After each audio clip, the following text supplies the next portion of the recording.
大家好，欢迎来到 K 线西游战法频道。东边日出西边雨，道是无晴还有晴。我们看到最近一段时间行情由比特币的上涨攻势变成了以太坊做主导的一段行情。那以太坊在上涨的过程当中，我们看到多个板块出现了轮动。那么最近2个交易日板块轮动，我们认为是 DeFi 板块和币安投资板块这2个板块出现了一个轮动到位的一个走势。同时呢，接下来的板块运行当中，我们认为 GameFi 板块会有一定的机会。同时呢，最近一段时间应该重点关注的币种，正是我们最近一段时间给出来的以太坊和 BTC 的这个交易对。那在这个交易对的过程当中，我们看到有美国 SEC 通过的这个预期之后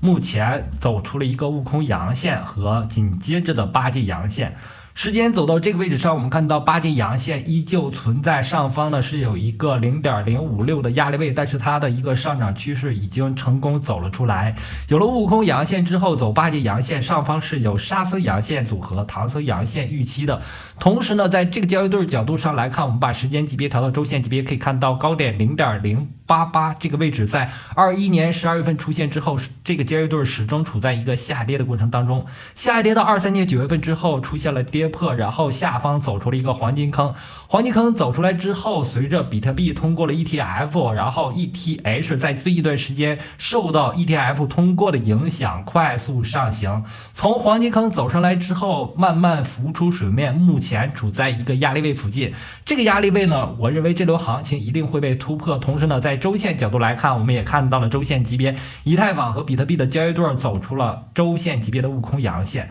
那有了周线级别悟空阳线之后，上方是有8阶阳线、沙僧阳线、唐僧阳线预期的。那么因此呢，如果这轮行情以太坊和比特币的这个交易对表现良好的话，我们认为会走出21年4月份的一轮急速上涨行情。那这里的走势呢，就会出现一个平行交易对。同时呢，我们把时间级别把这个交易对呢切换到以太坊和 USDT 当中来。在周线级别上，我们也看到了以太坊和 USDT 走出了一个周线级别悟空阳线。把时间级别切换到日线级别，也可以看到日线级别悟空阳线走了出来之后，目前正在走日线级别的8阶阳线，意味着以太坊上方可能会突破前高4093美金，走出沙僧阳线和唐僧阳线，最终呢完成一轮比较强势的日线级别上涨西游。同时呢，合并 K 线之后，这轮日线级别上涨西游可能会出现一个周线级别上涨西游，最终呢平行于24年2月到3月份的这轮上涨行情。那么也就意味着以太坊的牛市将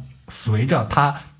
ETF 的通过这个长期利好的通过快速走出来。那么这轮行情涨幅榜排名靠前的，除了 PEP 这种某某板块当中的龙头之外，我们看到很多Binance 平台上的次新币种，包括 NOT、BB、SAGAREZ 这些次新币种在最近几个交易日出现了一个快速上行动作。那么这轮行情热点之中，我们认为教育类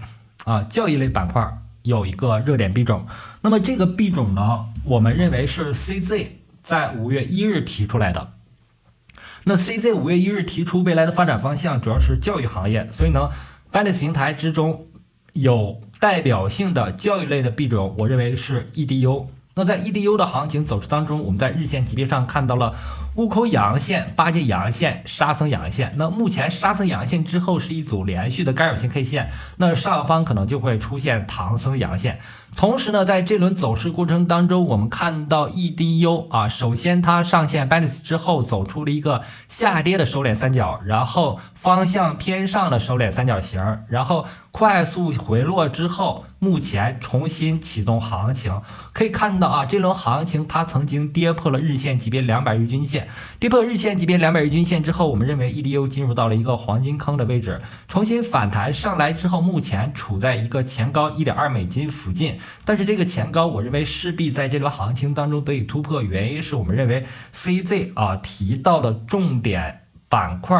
教育类板块目前在 Binance 平台上唯一的一个币种就是 EDU。 因此呢，最近一段时间随着5月1号他提出这个观点之后，最近一段时间 ETU 表现非常牛市。那么从底部我们也看到了 EDU 已经涨了200%左右。那么在沙僧阳线的这个位置上，我们认为沙僧阳线呢代表了我们的人生多震荡，因此在连续震荡之后仍然处在沙僧阳线干扰性 K 线的势力范围，但是上方我们认为对于 EDU 来说有唐僧阳线。那么如果出现唐僧阳线走完一轮日线级别上涨吸收之后，通过合并 K 线我们可以看到上周行情当中 EDU 走势非常强势，在周线级别上走出了悟空阳线之后，我们认为它有可能有机会走出一轮周线级别的上涨吸收。如果 EDU 走出周线级别上涨吸收，上方就会有周线级别8级阳线、沙僧阳线和唐僧阳线的一个预期。因此呢，对于10亿总量2亿流通的 EDU 来说，我们认为会有非常重要的、非常多的在本轮行情的机会。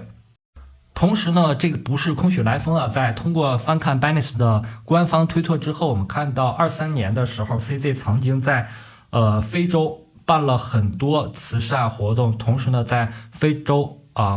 建立了币安学校大力支持非洲的扶贫和教育。所以呢在5月1日的时候CZ 才提出了未来将要重点布局教育领域的这一观点。那么在加密货币领域当中，我们在币安平台只看到了 EDU 这个非常重要的教育板块类的币种通过这个 EDU 代币可以完成很多教学活动因此呢在今天的小作文当中，我们提到了 EDU 可能会是在未来一段时间周线级别可能会有所表现的币种之一。还应该重点关注的肯定是 GameFi 板块当中的龙头 Gala 和这个 YJJ。那在 Gala 的行情当中，我们看到周线级别它做了一个收敛三角形，把时间级别调整到日线级别，可以看到是一个横盘震荡的收敛三角形，然后把时间级别调整到4小时级别，可以看到这个震荡非常完美，并且呢在6月4日左右将会到达近焦点这样的一个区域。我们认为一段行情进入到收敛三角形之后，在近焦点的这个区域上容易发生变盘。最近一段时间我们看到非常多的板块轮动，但是 Gala 和 YJJ 还没有更多的表现。我们看到 YJJ 是领先于 Gala 的，做出了一个上攻动作，并且在4小时级别上50均线、10日均线上穿了4小时级别169日均线、200日均线和144日均线。但是目前为止 Gala 在这个行情当中正在做它的收敛三角形，注意看这里是4小时级别和日线级别的收敛三角形。这个收敛三角形完成之后，势必要发生变盘。我们认为未来 Gala 的均线系统在4小时级别的50均线、10日均线也会上攻目前正在形成缠绕的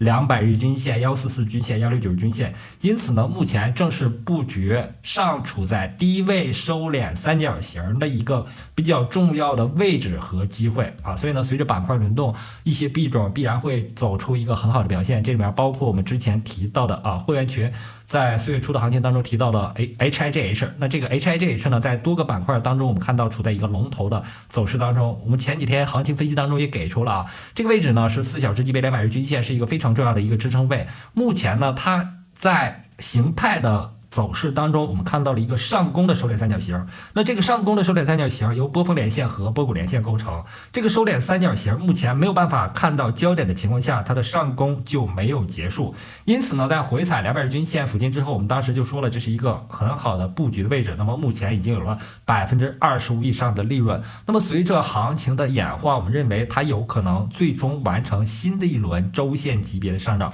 同时我们也可以看到它做出了一个横有多长纵有多高的动作横有多长的动作启动时间在22年7月开始做横盘整理震荡收敛三角形动作，一直震荡到24年1月。横有多长纵有多高，因此呢我们认为它的这个横向的2年时间的整理会为未来突破$20带来一个非常有效的基础。那么好，由于时间的关系，今天的节目就到这里。非常感谢大家一直以来的支持和鼓励，同时呢，希望大家能够订阅我的频道。对我 K 线西游战法感兴趣的话，也可以订阅我这本书或者加入会员群。感谢大家，再见。